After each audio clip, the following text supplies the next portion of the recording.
بالله من الشيطان الرجيم بسم الله الرحمن الرحيم الحمد لله رب العالمين الرحمن الرحيم مالك يوم الدين إياك نعبد وإياك نستعين اهدنا الصراط المستقيم صراط الذين أنعمت عليهم غير المغضوب عليهم ولا الضالين آمين بسم الله الرحمن الرحيم الحمد لله رب العالمين اللهم صل على سيدنا محمد وعلى آل سيدina Muhammad. Sakit makempal malih wonten dinten Sabtu tanggal dinten Ramadan Mbah sedoso. Jenengan ngertos boten Mbah tanggal sedoso niki wonten peringatan napa?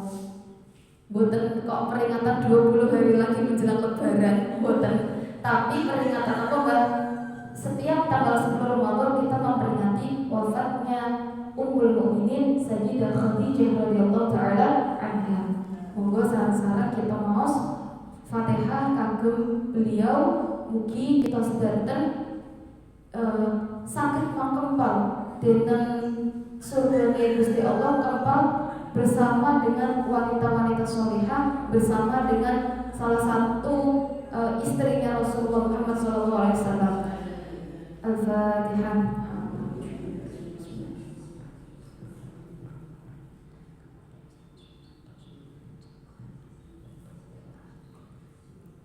Terus tanggal 10 Ramadan itu diperingati sebagai wafatnya Sayyidah Khadijah radhiyallahu taala anha.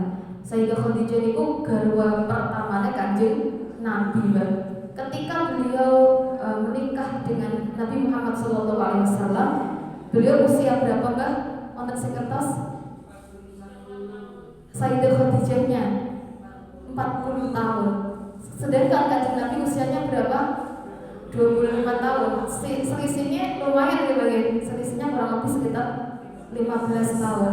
Tapi Mbak, Sayyidah Khadijah itu sabarnya luar biasa. Beliau bahkan dulu ketika sudah menikahi Kanjeng Nabi, beliau pernah diejek. Karena apa Mbak? Karena oleh orang-orang itu seperti ini. Lihatlah itu Muhammad yang kamu nikahi, itu Muhammad masih belum bisa apa-apa. Karena jarak antara Kanjeng Nabi menikah dengan Sayyidah Khadijah sampai beliau dapat wahyu yang pertama itu pun jaraknya juga 15 tahun karena beliau wahyu pertama itu di usia 40 tahun. Ketika itu Mbah, pada waktu sebelum beliau diangkat menjadi Kanjeng Nabi, ketika mepet waktu itu beliau Nabi Muhammad itu gelisah sampai akhirnya beliau memutuskan untuk di Gua Hira. Nah, ketika di Gua Hira itu Mbak, dikatakan di sebuah hadis, beliau itu yang pertama kali kan perbekalannya untuk ke Gua Hira itu bahkan Sayyidah Khadijah yang menyiapkan semuanya. Makanannya, minumannya, apapun untuk menyendiri di Gua Hira itu Kanjeng Nabi disupport oleh Sayyidah Khadijah. Coba bayangkan Bang, misalnya jenengan gadah garwa, kemudian garwa niki pengen uzlah, pengen apa, sedangkan orang-orang lain tetangga-tetangganya itu sudah mengolok-olok Kanjeng Nabi waktu itu. Tapi Sayyidah Khadijah mendukung penuh apa yang dilaksanakan oleh Kanjeng Nabi. Langge lebar nek wong jaman sakniki garwane jenengan naik jajal ya. Jenengan nek ame mapak miyang Mbah, ambek meh moro pasar utawa meh moro mall ngeten niku nggih dolan ado. Masih jenengan macak sing pundi Mbah? Moro mole apa mapak moro niki. Lagi maka dari itu ketika salah satunya ibu punika justru anehnya adalah orang perempuan biasanya itu dandannya itu justru ketika meh medal ogak kok ning jero omah, padahal seharusnya adalah garwane panjenengan iku sing direm-rem atine, disupport dengan sepenuh hati nggih. Apalagi misalnya ketika miyang mbok alem, mbok gak alem aja diamuk Mbak. Nah nggih, miyang gak tau alem, mboten ngoten. Tapi napa ketika berangkat didongake, ya muga-muga alom sampeyan sehat, mulai balik ya sehat. Aku seneng jenengan balik sehat. Apa maneh nek nggawa dhuwit akeh, nggawa pulang akeh. Ngoten nggih Mbak. Nah, kita kembali ke topik. ketika Sayyidah Khadijah radhiyallahu taala anha mendukung penuh napa sing di karep kali Kanjeng Nabi waktu itu di Gua Hira, kemudian akhirnya muncullah napa wahyu pertama. Apa wahyu pertama Mbak? Iqra, leres Iqra. Ketika itu diceritakan di kitab Abi Jamran anggota salah, niku dijelaskan Iqra. Kemudian sampai ketiga kali Kanjeng Nabi ngendikan ma'ana biqori'in. Aku ini gak iso moco. Wahyu pertama yang turun adalah Iqra. Sampai 3 kali Mbak. Iqra, Iqra, Iqra. Selalu dijawab Kanjeng Nabi napa ma'ana biqori'in. Aku iki wong sing gak iso moco sampai ping 3. Kemudian apa? Iqra bismi rabbikal ladzi khalaq. Khalaqal insana min 'alaq ila akhirih. Sampai niku ketika itu Nabi Muhammad gemeter luar biasa. Bahkan diceritakan ada beberapa ayat yang turunnya itu dengan suara-suara yang luar biasa. Sehingga ketika Kanjeng Nabi itu kembali kepada Sayyidah Khadijah ketika itu, beliau langsung berkata kepada Zamiluni, Zamiluni. Artinya apa? Selimuti aku. Aku ndredeg. Cara basa-basane wong iki, aku ndredeg ya Sayyidah Khadijah. Ada suara tanpa rupa, ada sesuatu yang membuat saya itu gemetar sebegitu hebatnya dan baru pertama kali dialami oleh Kanjeng Nabi Muhammad SAW ketika itu.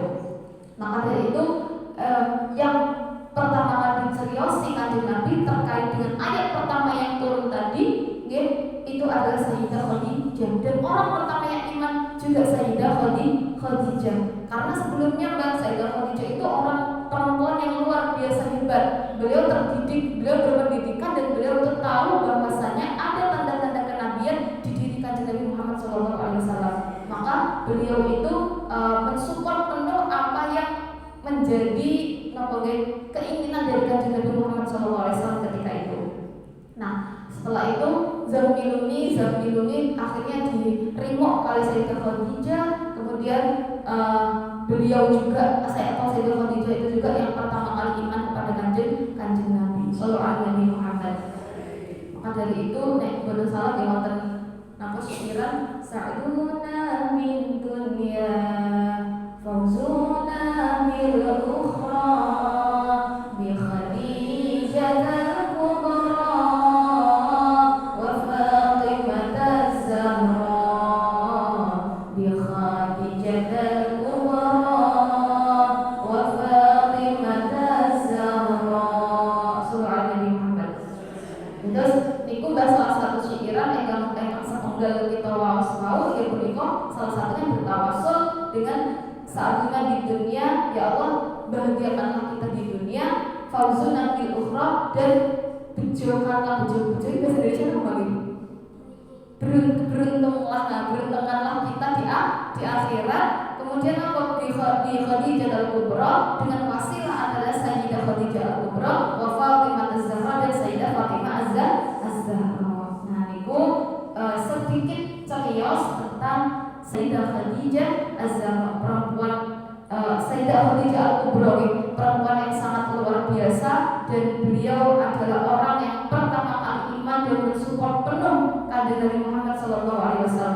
Nah pada hari ini beliau diperingati sebagai hari wafatnya beliau, dan ketika itu Mbak diperingati ketua per tahun wafatnya Sayyidah Khadijah itu juga diperingati sebagai tahun Amul Huzn, alias tahun duka lara atau kesedihan bagi Kanjeng Nabi, karena tahun ini di tahun tersebut Kanjeng Nabi itu ditilang 2 orang terkasihnya sekaligus, yaitu Sayyidah Khadijah dan paman beliau yaitu sinten Mbak Abu Thalib. Nah, maka dari itu banyak sekali hikmah dan terpelajari yang bisa kita ambil dari kisah-kisah para anbiya, para sahabat, dan lain para aulia dan sebagainya yang bisa kita ambil hikmahnya. Nah niki kita mau sekali wonten kitab Durutul Nasihin. Bismillahirrahmanirrahim.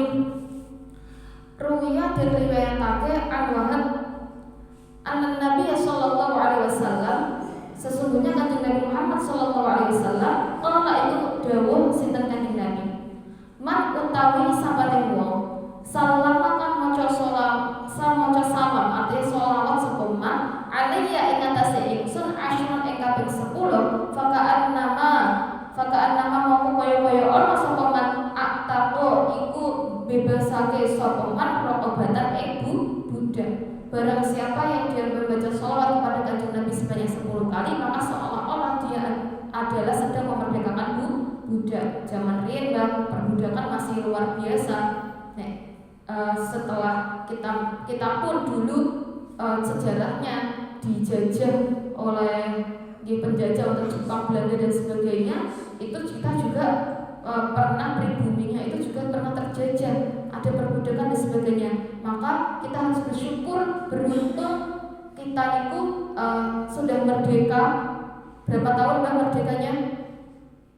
Indonesia merdeka berapa tahun? 45 sampai 2026 niki sekian puluh tahun. Dan kita beruntungnya apa Mbak, di Indonesia ini kita ada majelis seperti ini itu bebas. Karena apa? Di berbagai belahan dunia lain itu bahkan ada orang yang ingin ikut kajian, ingin ikut bulan Ramadan dan sebagainya, itu tidak bisa Mbak, karena ada berbagai hal yang harus ditaati atau aturan-aturan yang harus dipatuhi. Sedangkan di Indonesia ini kita bebas mau kemana saja, mau berekspresi bagaimana saja asal tidak kelewat batas. Nah ini kemudian ini dilanjutkan ke kitab ini Ruya dan riwayat anak Amr bin Ka'ab Abu Hurairah radhiyallahu ta'ala anhuma dakhala iku manjing sinten niki Abu Hurairah lan Umar bin Ka'ab ala Nabi alaihi salatu wassalam ing atase Kanjeng Nabi Muhammad sallallahu alaihi wasallam. Faqala ngendikan sinten kalih wau ya Rasulullah, duh utusane Gusti Allah. Man utawi sapane wong aklama iku luwih ngalim anna sapane manusane. Ya Rasulullah, sinten sing paling ngalim? Ola mau ngendikan sinten Rasul. Dan ini jawabannya niki Mbak sungguh tidak terduga karena Kanjeng Nabi menjawab al-aqil, yaitu orang yang berakal. Jadi Kanjeng Nabi menjawabnya bukan menyebutkan nama orangnya, tapi menyebutkannya adalah sifat orangnya, yaitu sifat orang yang berakal. Qala mongko dawuh sapa kedua wau, bertanya sapa kedua orang wau, man a'badan nas, man utawi sapane wong a'badan nas iku luweh menghamba-hambane manungsa, luwih ibadah luwih akeh. Qala ketika sedang Kanjeng Nabi al-aqil, yaiku wong sing berakal. Qala mongko bertanya lagi sinten dua orang wau, man utawi sapane wong afdhalun nasi, afdhal iku utamane manungsa. Qala mongko dikasih Kanjeng Nabi al-aqil, yaitu orang yang berakal. Jadi 3 pertanyaan, jawabannya hanya satu, yaitu orang yang berakal.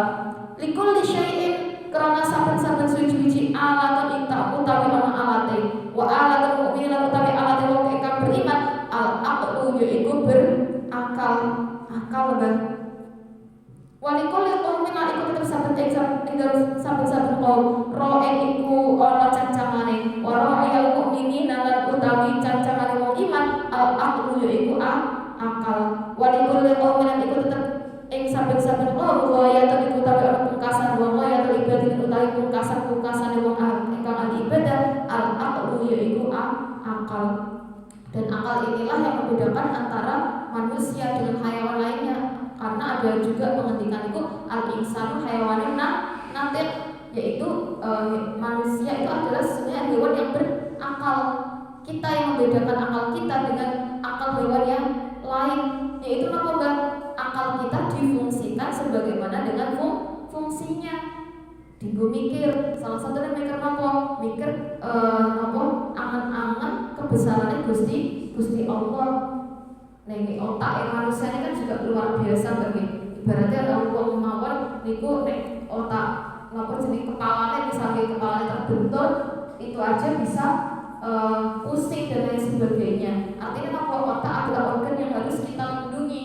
Termasuk juga misalnya kita berpergian jauh atau bagaimana, biasanya anak sepeda motor kan diparingi helm dan sebagainya. Maka begitu juga dengan otak atau pikiran manusia. Jangan sampai pikiran kita, otak kita itu tidak diasah diberi ilmu. Dengan tidak kita mendengarkan ilmu atau kita membaca sesuatu yang berhubungan dengan ilmu, nyuwun sewu Mbak, saat ini itu wonten istilah yang namanya brain rot. Brain rot itu apa artinya? Otak yang selalu dipapari apa Mbak? Video-video singkat. Ya, brain rot itu bisa diartikan juga sebagai brain smoke. Artinya itu otaknya itu niki Mbak, ada asapnya atau berkabut. Kenapa kok bisa seperti itu? Karena terpapar oleh video-video singkat yang dia itu memorinya jangka pendek. Jadi ketika nyuwun sewu zaman saat ini ya bagi HP, scroll HP sampai lali waktu, scroll HP sampai ya wis kawet sahur sampai buka, alhamdulillah ingin dari kuopo sing delok jalan. Lagi nek zaman saat ini luar biasa kan, nek gak wonten tiyang iku posone dinggo napa bahan kok dinggo ndelok HP sing isine iku perkara-perkara sing gak genah, perkara-perkara sing boten sae. Mungkin nek niki generasi panjenengan mungkin ngerti HP oh ya wis 2 jam, sak jam banget mripat cepet-cepet nduk sing ngono nggih bagi. Nah, napa generasi ini mungkin generasi kula, generasi Mbak Hil ya Mbak Pipit dan niki apalagi generasi bawah ya generasi alfa sak zaman saat ini caca SD niku nek gak dikei HP iku berok. Winginane kula nate napa niki Mbak napa nganterke ibuke kula pijet niku wonten bocah cilik Mbak sak meter bocah sekitar umur 4 tahun atau hampir 5 tahun. Ketika itu Mbak napa kuota kelas ngomong bocah saat itu digebrak ibuke dipukul-pukuli. Napa perkara napa? Gak iso delok YouTube. Itu artinya apa? Anaknya sudah kecanduan HP wong niku Mbak. Maka dari itu ampun ngantos panjenengan nggih putune panjenengan, putrane panjenengan yo dielingke. HP yo oleh tapi kudu wonten batase. Termasuk juga kita sebagai generasi yang sudah tua harus iki Mbak ngertos nek anake iki video sing apik, iki gak oleh ditonton kalau kanggo umur sakmene dan sebagainya. Karena arus informasi itu sangat luar biasa. Nah, ini kembali lagi ke pembahasan kita ini. Kanjeng Nabi Muhammad SAW niku ngendikan ketika ditanya oleh 2 orang ini, beliau ngendikan siapa manusia yang paling alim, siapa manusia yang paling utama, dan siapa manusia tiga ya alaman nas, abudan nas, dan afdalun nas. Siapa ya Rasulullah? Rasulullah berkata bukan menyebutkan nama orangnya tapi menyebutkan sifatnya, yaitu orang yang berakal, al-aqil. Dan di sini juga dijelaskan bahwasanya likulli syai'in ahlatun, segala sesuatu itu ada alatnya Mbak. Dan alat untuk orang beriman itu adalah akalnya. Walikulli qaumin ra'in, dan setiap kaum itu punya cancangan. Wara'il mu'mini al-aql, ra'il mu'min itu adalah akal. Dan likulli qaumin ruwayatan wara'il ibadi al-aql. Semua itu pungkasannya adalah akal manusia. Bismillahirrahmanirrahim. An Aisyah diriwayatkan saking Sayyidah Aisyah radhiyallahu taala anha, annaha satamana Sayyidah Aisyah qalat iku ngendika sinten Sayyidah Aisyah, al-aqlu utawi akal asyratu ajza'in iku ana 10 bagian.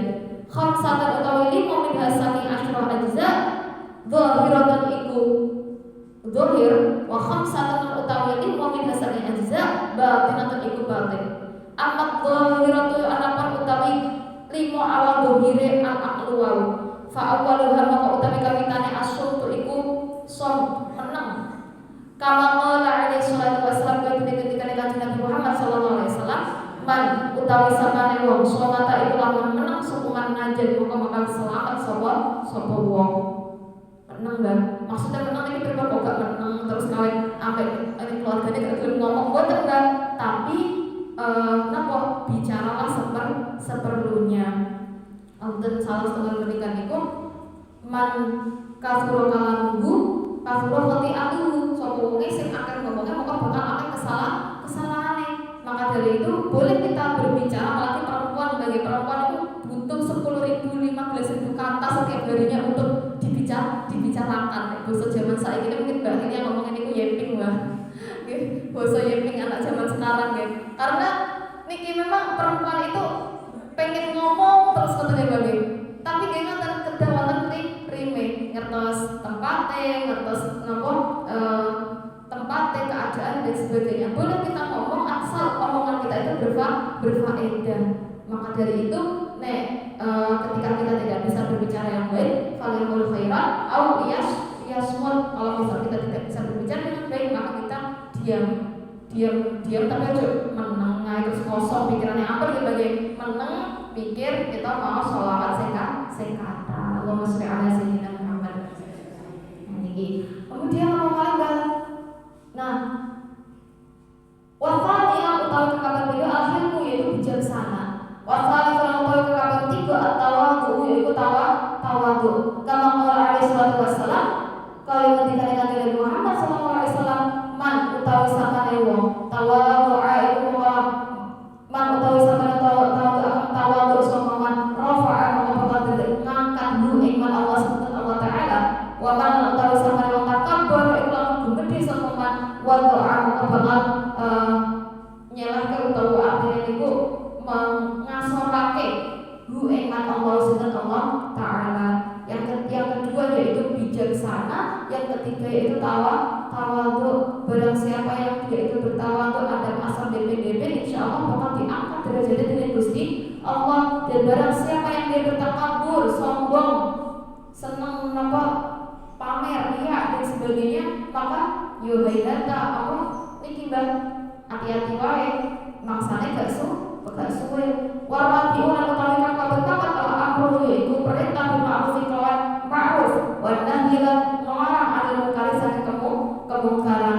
Wal khamis utawi kang al-amal shalih yaitu amal sing saleh.